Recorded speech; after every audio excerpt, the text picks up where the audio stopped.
atelier cet après-midi. Cet atelier consacré tendances et perspectives pour les métiers café, hôtel, restaurant. On est dans le cadre de l'opération menée par la région de l'Aquitaine, 5000 entreprises à reprendre en Nouvelle-Aquitaine, pardon. Et il est important pour nous, dans le cadre de cet atelier, dans le cadre finalement de ces entreprises qui peuvent représenter une opportunité, eh bien, de vous apporter un éclairage sur un métier très important, les métiers de café, hôtellerie, restauration, qui sont des métiers du quotidien, qui font vivre les communes au cœur de la Nouvelle-Aquitaine. Et c'est important de partager avec vous cet après-midi un petit peu les tendances du secteur.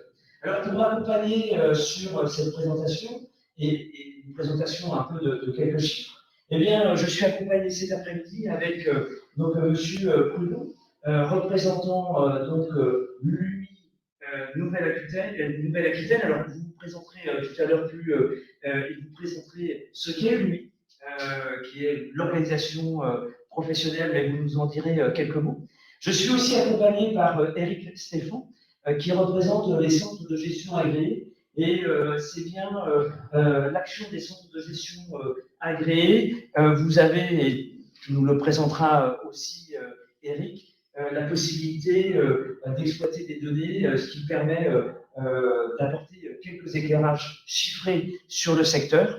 Et enfin, on donnera la parole à Maxime Bonpelly, qui représente l'ACTO, qui est un organisme de compétences, et puis on vous expliquera aussi le rôle que peut apporter un organisme de compétences, là spécialisé sur ces métiers-là, comment vous, en tant que futur repreneur, eh bien, l'ACTO peut vous accompagner. Voilà un petit peu les grandes thématiques de l'atelier de cet après-midi. Et peut-être, sans plus tarder, je vais passer la parole à Eric Stéphane, représentant des centres de gestion agréés. En quelques mots, juste un éclairage, café, hôtellerie, restauration, comment ça va? Alors ça va mieux, ça va beaucoup mieux depuis 2022, puisque la caractéristique de ce secteur, donc, ce qu'on appelle communément le CHR, c'est un secteur qui a souffert beaucoup plus que les autres secteurs, puisque 2020, c'est l'ensemble des secteurs qui ont été touchés. Et 2021, le CHR fait partie des secteurs qui a vu perdurer des restrictions liées au pass sanitaire, liées au couvre-feu. Donc, en fait, en 2021, au final, alors que l'ensemble des secteurs de la TPE enregistrent des rebonds d'activité, le CHR est un secteur d'activité qui continue une espèce de descente. Alors, j'espère pas une descente aux enfers, mais une descente qui s'explique de façon, j'allais dire, presque arithmétique, puisque ce sont des activités qui étaient fermées ou qui étaient contraintes dans leur mode de fonctionnement.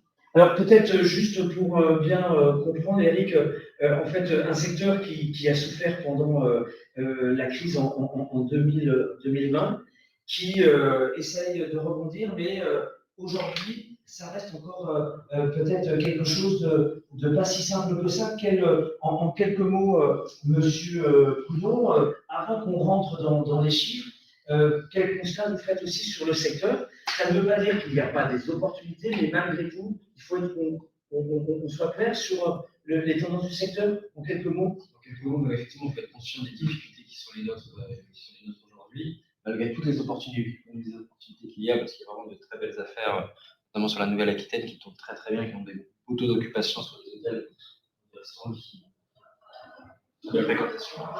Les difficultés qui sont les nôtres, qui sont quand même très connues, post-Covid, avec les remboursements des PGE, il y a beaucoup de structures, même si dans les reprises, ça n'a pas forcément le poids, parce que tu ne reprends pas forcément le passif des sociétés, mais en tout cas, il y a quand même des entreprises qui ont été fragilisées avec le remboursement des PGE. Vous ajoutez à cela, en ce moment, les coûts d'énergie, qui vont impacter début 2023 considérablement les bilans et comptes de résultats des sociétés. Et troisième, un petit peu point noir, et je ne veux surtout pas qu'on dresse que ce tableau noir, donc j'aurai la parole après pour parler. Il faut écouter bien sûr tout de même. Et du coup, avec les difficultés qui sont les nôtres sur le recrutement actuellement, qui, je suis convaincu, on va réussir à inverser la tendance. En tout cas, on bosse là-dessus. Mais c'est impact dans les sociétés qui sont obligées de soit limiter les moments d'ouverture, soit de fermer sur certaines périodes pour pouvoir utiliser le collaborateur. C'est déjà On prend acte pour la fin de l'atelier pour dresser des perspectives et des perspectives positives. On va, non pas, l'idée c'est juste d'avoir un constat très clair de la situation. Est-ce qu'en mot d'introduction, Maxime, vous pouvez peut-être d'abord nous présenter très rapidement l'ACTO et puis vous nous donner aussi votre perception et on rentrera un petit peu plus dans les chiffres ensuite. Okay. Donc, Acto, opérateur de compétences, donc, qui travaille notamment sur le secteur l'hôtellerie-restauration, enfin, hôtellerie-restaurant, qui travaille pour la branche professionnelle, c'est-à-dire forcément le côté patronal avec l'UNI, avec qui on travaille très bien, notamment sur la région, avec des autres acteurs, côté aussi syndicat salarié.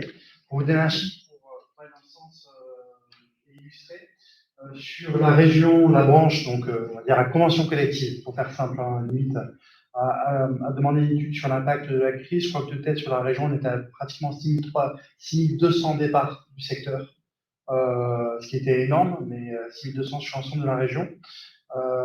Et aujourd'hui, c'est finalement l'équivalent en 2021 du nombre de personnes formées, juste en salariés. On était à plus de 6300 personnes formées en 2021. Et par contre, le secteur est un secteur qui forme énormément. Je sais qu'on a été aussi sur la formation de reprise pour durer. Mais c'est vrai qu'il y a des enjeux et je trouve que ça je rejoins. Il y a vraiment une opportunité sur le secteur et je trouve que c'est un secteur qui, pour le coup, a saisi la situation comme comment je me repose des questions. Quelles sont les opportunités? Et je vois une vraie tendance entre professionnels qu'on peut les rencontrer d'accompagnement présentiel, distanciel. C'est ça aussi que l'on voit. Et beaucoup de choses qui sont en train d'évoluer, mais on y reviendra sûrement après. Donc on y revient, mais un secteur qui forme, et ça il faut le retenir, ça c'est important, ça fera partie aussi des perspectives, effectivement c'est peut-être compliqué sur l'emploi, mais c'est un secteur qui forme, ça on le retient, on le redira en conclusion, on le développera. Eric, on va continuer, et, alors voilà, pour dresser un petit peu les tendances et les tendances chiffrées, on avance sur les chiffres. Qu'est-ce que tu peux nous dire concernant les quelques indicateurs qui illustrent la situation du secteur actuellement? Bon, je vais être positif, je vais être vraiment, parce qu'on va arrêter de parler de 2021 qui n'est pas une bonne année de façon globale, mais c'est vrai que quand on regarde les chiffres 2022 issus de la TVA, on a sorti là, les 3 premiers trimestres de 2022, pour vous citer des chiffres, on est sur des taux de croissance supérieurs à 60% en matière de TVA. Donc, clairement, le secteur là, est en train de reprendre ses activités. Alors, avec des difficultés de recrutement liées à la conjoncture. Mais bon, c'est plutôt très rassurant. Donc là, voilà, ça on le voit bien en plus 66%, plus 64%, plus 7,3%. Encore une fois, c'est un comparatif avec les périodes précédentes. Ça veut dire que, bon, il y a eu un vrai rebond pour 60%. Maintenant, on revient sur des logiques relativement normales. Alors, ce qu'il faut savoir aussi, c'est que sur ce secteur CHR, on a identifié plusieurs professions, pharmacie, restaurant, hôtel-restaurant, mais aussi café, tabac. Là, on a d'un côté le tabac, café, presse, de l'autre côté, les activités. Ces deux sous-secteurs, si je puis dire, n'ont pas eu le même niveau de turbulence. Les activités qui tournent autour du tabac ont passé la crise avec je dirais, beaucoup de, pas forcément de facilité, mais elles ont passé la crise parce que c'est considéré comme une activité essentielle, entre guillemets, et donc on a des chiffres qui se sont maintenus, et pour le coup, on a un rebond qui est moins important, puisqu'elles ont passé la crise. Par contre, pour les autres secteurs d'activité, aujourd'hui, comment dire, donc rebondissent bien. Les questionnements qu'on va avoir, est-ce que cette crise a duré très longtemps? Donc, elle est initialement conjoncturelle. Est-ce qu'aujourd'hui, on ne va pas avoir des conséquences structurelles, puisque là, on a la dégradation de certaines situations financières? Je prends un exemple très rapidement. Les entreprises qui avaient des projets d'investissement ou de recrutement en début 2020, aujourd'hui, est-ce qu'elles ont la capacité financière pour redémarrer de suite? En fait, l'arrêt a été subi puisque le redémarrage va prendre un peu de temps et nécessiterait d'être accompagné. Alors peut-être que finalement, pour expliquer un peu quelques éléments, ce que tu nous indiques, Eric, c'est que voilà, ça a été peut-être un peu plus long à redémarrer, mais ça a redémarré en 2022. Les chiffres de la TVA l'indiquent. Pour autant, et peut-être que c'est une source d'inquiétude, on a évidemment l'énergie qui va peser dans les prochains mois, et peut-être que ce sont des établissements qui sont sortis avec une trésorerie amoindrie ou pas du tout, par rapport à la trésorerie, qui est un indicateur aussi de santé. On en est où sur ce secteur-là? Et puis, peut-être que vous pourrez compléter. Mais d'abord, sur les chiffres de la trésorerie. Alors c'est le paradoxe, je ne sais pas si on peut l'appeler ainsi, puisque les aides ont vraiment joué à plein leur jeu. Donc on se retrouve avec des professions qui ont des niveaux de trésorerie, qui avaient des niveaux de trésorerie, mais qui ont toujours particulièrement conséquents. Mais ça n'a pas touché que la trésorerie, puisqu'on a eu des rémunérations à des niveaux de rémunération parfois jamais atteints, puisqu'on a dans le CHR des activités très saisonnières, et on a des activités, je dirais, qui s'annualisent. En fait, il s'est avéré que les activités qui étaient très saisonnières ont bénéficié de cette annualisation, et en fait, ça leur a permis d'avoir des niveaux de rémunération et des niveaux d'aide particulièrement conséquents. Voilà. Donc, aujourd'hui, les niveaux de trésorerie sont plutôt très très bons, mais les niveaux d'activité, il va falloir faire la part des choses au niveau des niveaux d'activité entre les zones rurales, les zones touristiques et les zones urbaines, où là, qui font face, elles, à l'évolution des modes de travail, et qui justement peut restructurer, ou on peut avoir des mutations de modes de consommation sur les lieux de restauration. Je peux juste compléter sur la trésorerie. Il y a quelque chose qu'il faut ajouter selon moi. Il y a la partie PGE. Beaucoup d'entreprises ont fait des PGE, donc une prêt garanti par l'État, qui ne les ont pas forcément utilisés parce qu'ils étaient en bonne santé financière, ils ont passé à l'activité tout de suite. Effectivement, beaucoup d'entreprises ont des grosses trésoreries, ils sont fictives parce qu'il y a une partie où c'est un emprunt, même s'il est garanti à 90% par l'État, ça reste un prêt qui est plus dans le bilan. Donc une grosse trésorerie, oui, dont une partie d'emprunt. On va pouvoir garder pour les prochaines crises qui arrivent, parce qu'à mon avis, on n'est pas au bout de nos peines, et éventuellement imaginer s'il n'y a pas d'autres crises, les investissements et ces éventuelles augmentations. Ce qui veut dire que pour un futur repreneur, on l'a vu, reprendre une entreprise, c'est évaluer la valeur de l'entreprise, et que l'année 2020 devra être mise en parenthèse, qu'il faudra aussi peut-être prendre en compte si l'entreprise a fait un PGE, pas de PGE, si ça rentre dans la trésorerie. C'est-à-dire qu'il va falloir être très prudent sur la valeur de l'entreprise, de bien prendre en compte ces éléments-là pour être au plus près. Enfin, je ne sais pas si c'est des choses qu'on peut donner comme conseil. Pour moi, enfin, quand on achète une société, si c'est un fonds de commerce, par exemple, la trésorerie, le passif, les emprunts, on va forcément ligne de compte dans la valorisation, parce que souvent on achète en fonds de commerce en titre société. Donc, ça dépend de comment on achète. Et si on achète effectivement en titre société, on reprend le passif et donc les emprunts, et potentiellement aussi la trésorerie. Si on reprend juste le fonds de commerce, là, tout ça ne rentre pas en ligne de compte. Donc, il y a quand même deux aspects. La partie trésorerie, je pense, à date, n'est pas forcément au sujet de discussion pour une entreprise dans l'hôtellerie, qui, à mon avis, est plus centré sur la reprise d'activité, comme on le disait initialement, et surtout les mois à venir, où on sent qu'il y a effectivement une vraie demande de la clientèle, que ce soit les restaurants, cafés, hôtels, bars et restaurants, c'est un fait. Maintenant, il faut voir comment en face on peut répondre à cette demande, et c'est tout l'enjeu en fait. Donc, juste pour conclure, l'activité est présente et l'activité est bonne. Maintenant, il faut qu'on puisse assurer le service de manière qualitative et répondre à la demande. Et donc, un des enjeux pour demain, c'est effectivement finalement répondre à la demande. Ça veut dire avoir du personnel. Et aujourd'hui, c'est un des éléments qui, finalement, sur lequel vous butez dans le secteur. Alors, non, on ne bute pas, on cherche des solutions. C'est quand même un petit peu différent. Donc, en effet, ça, on entend parler, il y a des grandes difficultés de recrutement, mais on va dire que ça a fait du bien. Ça a permis aussi, cette crise, de remettre un peu, excusez-moi l'expression, l'église au centre du village et de se rendre compte un petit peu des difficultés qui étaient les nôtres, et de prendre de la hauteur, et de se rendre compte de pourquoi ça ne fonctionnait pas, c'est accru. Donc en fait, notre gros travail à titre individuel dans nos entreprises, c'est de trouver des solutions. Chacun de nos côtés, rendre attractif nos métiers, fidéliser nos salariés actuels, qu'ils aient envie de rester avec nous, qu'ils aient envie de perdurer dans le métier de l'hôtellerie-restauration parce que c'est un très beau métier, il n'est pas plus dur qu'un autre. Il y a des contraintes, plein de métiers à des contraintes, donc il faut les contrebalancer.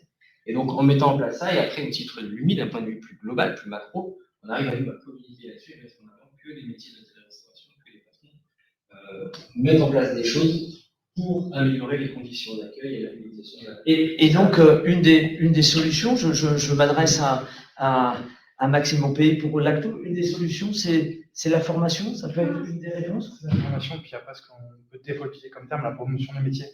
C'est là où je rejoins totalement, c'est-à-dire qu'on a une visibilité de ce qu'on fait sur le métier. Là, les différents acteurs, que ce soit les nouvelles activités, d'autres acteurs comme le GMI, on intervient avec personnes qui sont très public ou comme forcément aujourd'hui, des gens qui sont en reconversion, qui sont en reprise, on vient mettre une visibilité de ce qu'est le métier. Donc là, avec le GMI, par exemple, c'est je crois que si je ne me trompe pas, là, le 13 décembre, je me trompe sur la date, bon, désolé, c'est en décembre. Et l'Uni Nouvelle-Aquitaine, en fin de compte, est intervenu aussi. Pareil. L'idée, c'est finalement, on entend beaucoup de choses, depuis très longtemps, on entend beaucoup de choses sur le secteur. Je reviens même sur les choses un peu avant, les émissions télé qui envoyaient l'image, qui passaient tout le temps dans la réalité. Mais aujourd'hui, c'est comment on donne juste de la réalité, en fait. Ce que l'on entend à la télé, à la radio ou autre, n'est pas forcément ce qui se passe. Donc, c'est pour ça que nous, en tant qu'opérateurs techniques, et en service de la branche professionnelle, notre job fait partie aussi de lui former, mais aussi faire de la promotion des métiers et mettre en avant ce secteur-là. Pour vous donner un exemple, quand on est à Limoges et qu'on réunit du public, qu'on est capable de montrer ce qu'est l'événement avec les professionnels, en fin de compte, le fait d'avoir une relation et un échange sur le métier donne aussi envie. Donc, et c'est ça aussi l'enjeu, je pense, de demain, cette capacité et même d'aujourd'hui, de remettre du lien, de réexpliquer ce qu'est les secteurs, parce que malheureusement, quelque part, je trouve que la communication a été pas forcément toujours très alignée avec la réalité du secteur. Et donc, on reviendra un petit peu sur les chiffres après, Eric, mais si, moi, on essaie de se mettre dans la peau d'un repreneur, c'est j'ai envie de reprendre en Nouvelle-Aquitaine, j'ai envie de reprendre parce qu'il y a une affaire, j'hésite parce qu'effectivement, voilà, j'écoute aussi, j'hésite par rapport à ce que j'entends. Un ou deux conseils peut-être que vous pourriez donner, et je vous poserai aussi la question, on reviendra sur les chiffres, mais un ou deux conseils pour dire oui, n'hésitez pas, ça serait lesquels? Alors, n'hésitez pas, bien entendu, si l'affaire est saine, mais ça, c'est votre comptable, votre banquier qui vous le dira. Et je pense que les deux conseils que je pourrais donner, selon moi, c'est déjà de bien se faire accompagner, c'est-à-dire, par exemple, pas un organisme de formation qui va permettre de mettre au niveau des équipes qui se mettent sur les demandes obligatoires en termes de formation, se faire accompagner aussi si on n'est pas forcément du métier, parce que la reconversion professionnelle dans nos métiers pèse réellement. Et c'est la beauté en fait de nos affaires, c'est que du coup, elles, pour certaines, pas les plus grosses, mais pour ça, la taille humaine peuvent être reprises par des personnes qui n'étaient pas forcément du métier, mais qui avaient des niveaux de cadre dans des structures, enfin voilà, avec des management de la gestion. Du coup, s'ils sont bien accompagnés sur la partie professionnelle, ils peuvent tout à fait reprendre ces affaires-là. Donc, le premier conseil, c'est l'accompagnement complet.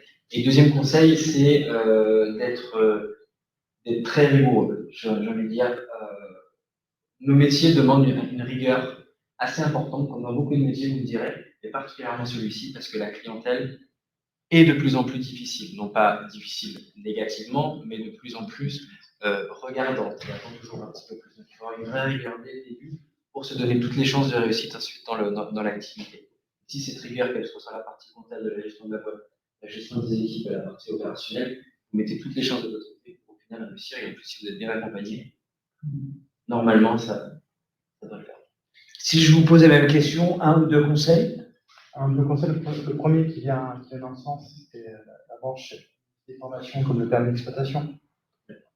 C'est de Uniformation à Sorest, en tout cas Uniformation très présente sur la région, et a mis exprès des formations dédiées à la prise en compte de l'établissement. Donc il y a ce premier point. Deuxième point, et moi aussi c'est l'intérêt, c'est-à-dire que comment on fait, c'est celui d'aujourd'hui à Périgueux, je reprends une affaire pour être accompagné vers qui je me retourne. Bien sûr, il y a l'UMI, bien sûr les organisations patronales, mais aujourd'hui, je prends juste un exemple que j'ai en tête sur le département du 64. Quelqu'un qui reprend une affaire, derrière, on a accompagné sur une prestation de conseil en ressources humaines. C'est-à-dire qu'on fait, le terme est j'aime pas utiliser ce terme-là, hein.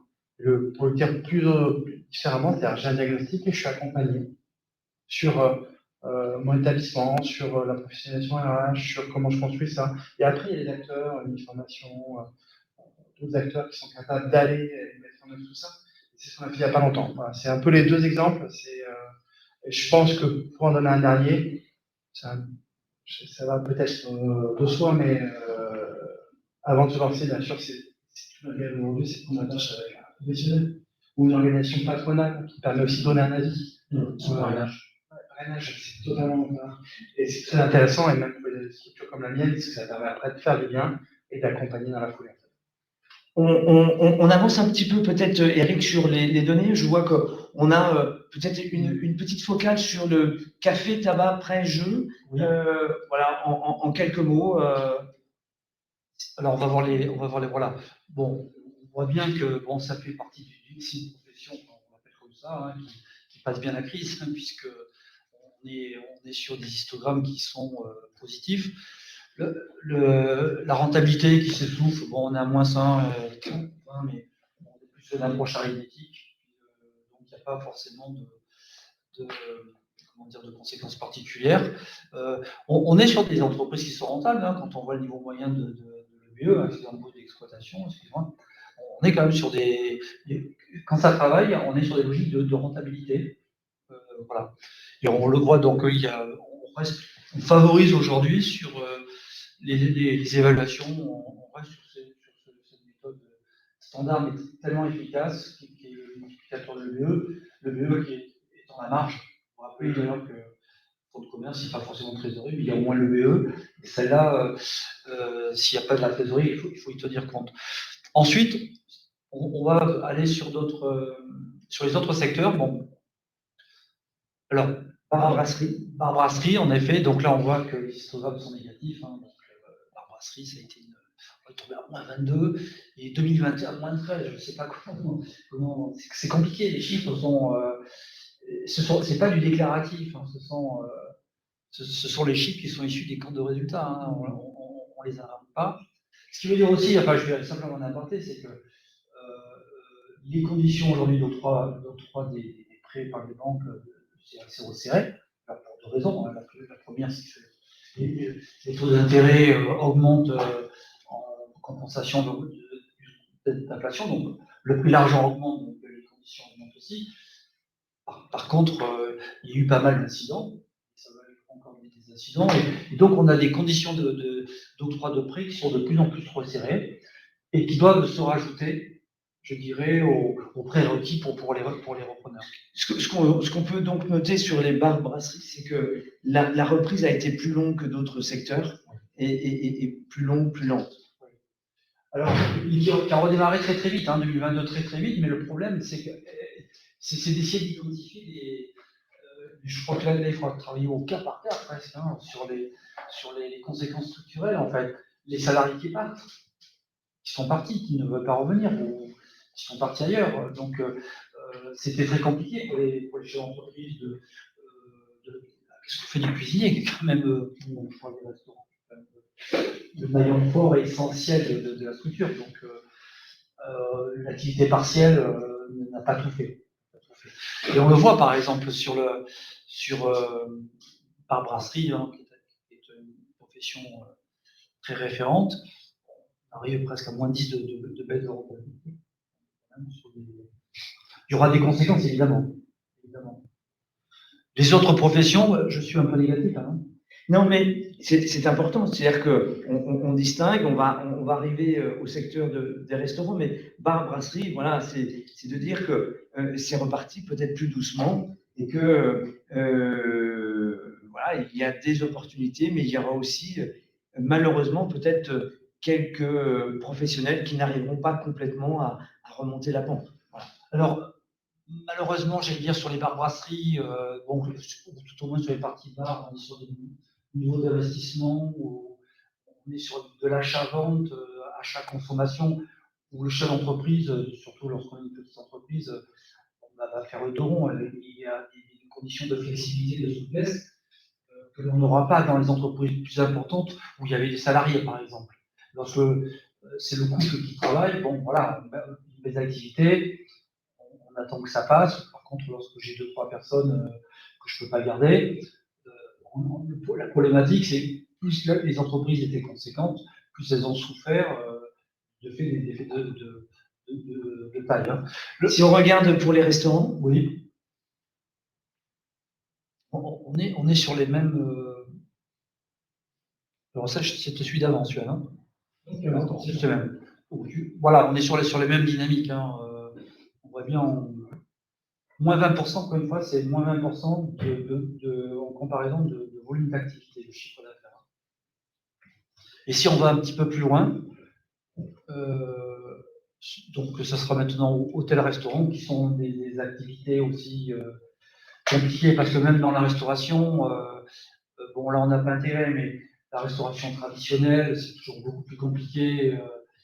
Les modèles économiques de rentabilité sont toujours beaucoup plus compliqués. Lorsqu'on est sur la restauration thématique, pizzeria, crêperie, à thème ou rapide, on n'a pas du tout les mêmes problématiques de rentabilité. Là aussi, c'est pareil. Mais encore une fois, ce sont des chiffres qui illustrent le passé. La réalité d'aujourd'hui, c'est plus du tout ça. Alors, si on rebondit justement, et peut-être pour s'approcher de la conclusion de cet atelier, donc voilà, un secteur qui a souffert, on ne peut pas le nier, les chiffres sont là, un secteur qui a souffert, qui a été amené à se poser des questions, parce que confronté finalement à 2-3 enjeux. Mais il y a des perspectives et il y a des perspectives positives. Alors, est-ce qu'on peut essayer, on va essayer de faire cet exercice qui est peut-être pas simple, mais peut-être de donner, M. Prudon, enfin voilà, sur la profession, se dire, mais oui, peut-être qu'il y a un passage là, mais il y a des choses à faire. Je vous laisse, en tant que professionnel, chef d'entreprise, je vous laisse peut-être exprimer ça. Mon naturel optimisme va revenir au galop, mais l'avenir va être bien pour l'hôtellerie-restauration et les autres métiers.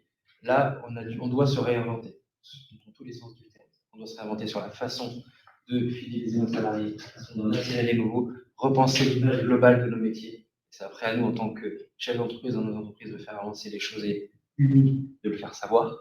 Donc là, on se réinvente. Au niveau de l'activité, la demande est toujours là. Les clients vont toujours au restaurant, ont toujours besoin d'aller à l'hôtel, toujours aller boire des coups. Tout le monde continuera à faire ça. Par contre, il va y avoir un changement aussi de la façon d'accueillir ses clients. On ne pourra plus avoir des restaurants qui sont ouverts du lundi au dimanche, c'est d'avoir tous les restaurants du quartier.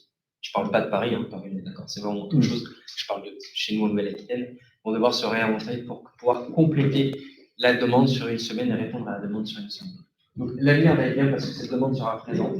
Et après, ce sera à nous, en tant qu'acteurs du tourisme, acteurs de l'hôtellerie-restauration, d'adapter notre entreprise pour répondre à cette demande et perdurer dans le temps et répondre aux nouvelles exigences et demandes des collaborateurs, qui est de travailler différemment, d'avoir pas de coupure, travailler un peu moins le week-end, faire repenser un petit peu toute la façon de faire pour que ces personnes reviennent. Et de toute façon, les activités sont bonnes, et j'ai envie de dire, les chiffres qu'on vient de montrer là, je ne dis pas qu'ils sont biaisés parce que c'est la vérité.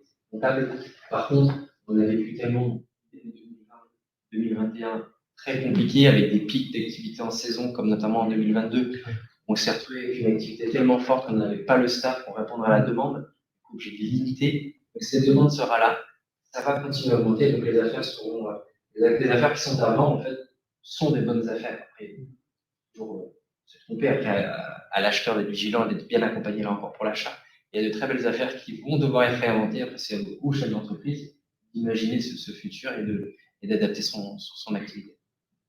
Merci pour peut-être une dernière question, Monsieur Maxime Bonpellier. Quand on forme les futurs salariés, est-ce qu'on a adapté son discours aussi? C'est-à-dire que voilà, on prend tout ça en compte. Il y a la technique, mais il n'y a pas que ça. Est-ce que vous, dans le message aussi, vous êtes sur des valeurs d'optimisme? Oui, quand on regarde déjà sur le secteur, sur la partie apprentissage, c'est un peu la voie royale sur le secteur. On a une progression, je crois qu'on approche les 20% de progression par rapport à -1. Donc là, on est quand même sur une tendance, pas tourner autour du pot. Donc quand on est sur ces tendances-là, on est bien sur une croissance assez forte. Et puis moi, on est sur la région, donc j'ai envie de souligner quand même que par le biais du Nouvelle-Aquitaine, il y a quand même un accompagnement depuis plus d'un an et demi sur le tourisme durable. Ce qui fait que si on est sur des affaires qui ont été accompagnées de cette démarche-là, je crois que c'est une des régions les plus avancées sur le sujet. Que c'est quand même aussi ça, hein, c'est donner, c'est comment on se transforme. On parlait tout à l'heure du coup, moi je regarde aussi le côté, comment on se transforme pour cet accompagnement-là, puis aussi derrière, c'est une image de marque qu'on donne vers le client. Et ça, la région est très en avant sur le sujet et intégrée dans le plan tourisme de la région. Donc, je voulais le signaler parce que c'est quelque chose de très très positif sur le secteur et notamment sur la région. Écoutez, merci pour vos témoignages. Je vais conclure cet atelier en indiquant que si vous êtes repreneur et que vous avez envie finalement d'aller sur le secteur café, bar, hôtel, hôtellerie, pardon, il y a des opportunités, il y en a en Nouvelle-Aquitaine. Et surtout, c'est de retenir un des messages, c'est qu'il y a des structures, une organisation professionnelle pour accompagner et conforter son projet. Merci à vous tous. Merci pour cet atelier. Merci. Merci.